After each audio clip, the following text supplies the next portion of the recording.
advances to the finals. Life advances, takes down Marine King in the first semi-final here at Iron Squid with a 3-1. Impressive play by the young Zerg player.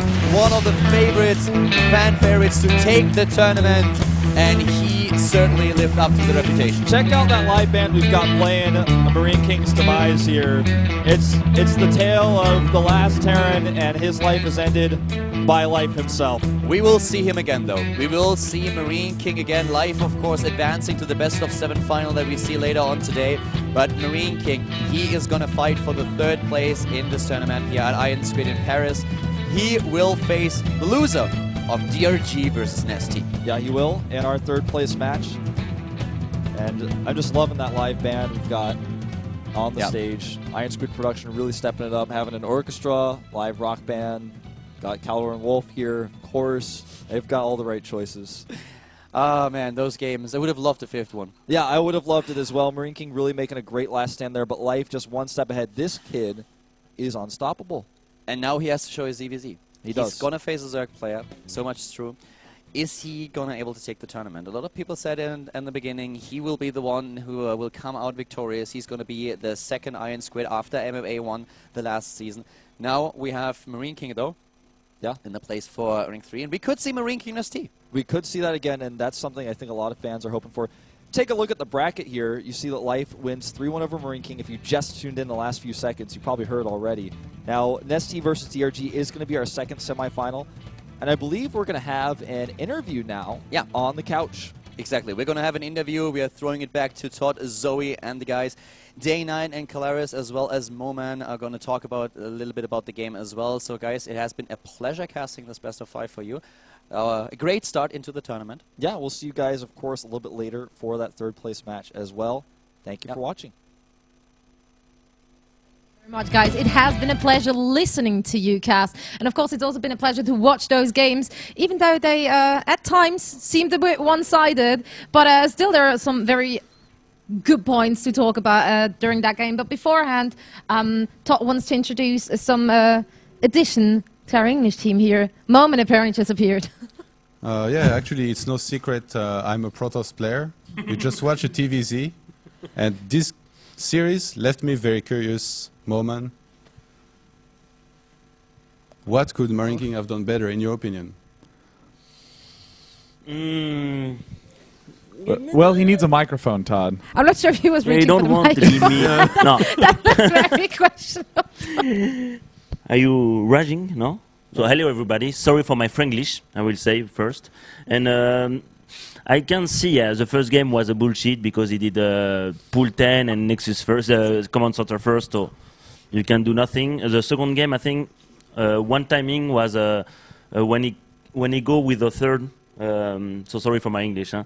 And yeah, because I think everybody, oh fuck, what is so saying? So when he come to the 2nd and the 3rd on the timing before the infestor, I think he need to go. They don't go away, and I think this timing can win this game and the other. So, but yeah, you can say that you don't like Zerg, no? No, that's not the question. Yeah, okay. You know, I will say that hurt on Ohana to watch, where Ohana hurt. MarineKingPrime obviously in the perfect location, right? He's crushed the 3rd base a number of times, but in that situation there's only really 2 things that you can be up against. A lot of Lings and Infestors. You know your opponent's stuck on 2 base, you know he's probably built a macro hatch in there. That is literally what you're up against. No one's going to transition to Mutalisks at that point in time. Roach transitions would be weak as well. So MarineKingPrime set himself up to defend against Infestors, but had no defense against Lings. Chose the worst choke. Could have just delayed the 3rd and knocked down the back rocks and set up the same defense that Bomber always sets up on that map, which is completely Ling-proof. But again, just one single enormous error against pretty much the one single attack that Life could have possibly done, and it just, it was so painful to see, because I mean, I think, as we were all saying, Abyssal City is freaking impossible to win on in a Terran vs Zerg. It's so strong, such a great map for Zerg. So I really think MarineKingPrime is still thinking about game number 2. He definitely is. And I think actually Calaris made a good point during us watching the game. We obviously were talking about it. And you said, like, on Ohana, you basically what you have to do is attacking right away after you got that little advantage, or, like, you're dead. in terms of when he was actually, well, you know, that Marine Marauder Hellion style that MKP has been using quite a lot. There's either two ways it goes. For him, either he kills someone outright with that kind of push, or then he dies from that point on.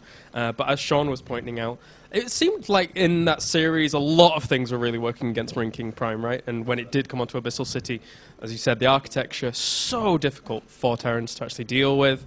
And Life, he thrives on maps that are as open as that. His Ling presence and his ability just to control and dominate maps like that is so hard for a player like Marine King to deal with, who had so many problems even during the group stages when he was going up against Scarlet, for example, who we cast, and Scarlet crushed him. So, yeah, Marine King was always going to have a hard time in this series, but he held his own for a bit. Well, I'm actually really sorry. I was kind of hoping for our one Terran to go a bit further there, but still, the best of three match is definitely going to be just as interesting as the one we just saw. And of course, there is the second semi-finals coming up. Donrigu going up against Nesty. Who would you bet on? Where go you, Jelly Beans? As we don't ever bet for money. I mean, I would absolutely favor setting my Jelly Beans on Nesty. I mean, the fact is, Nesty is renowned as being one of the strongest ZVZers in the world. For a long time, had a 90% win rate, and even though it is less than 90% now, it's still amazing. I mean, 4-0ing Losira long ago in the GSL finals, I think is still just a great example of how versatile he is in that matchup. I actually made a sum up of all the matches he's been playing like throughout the whole last year.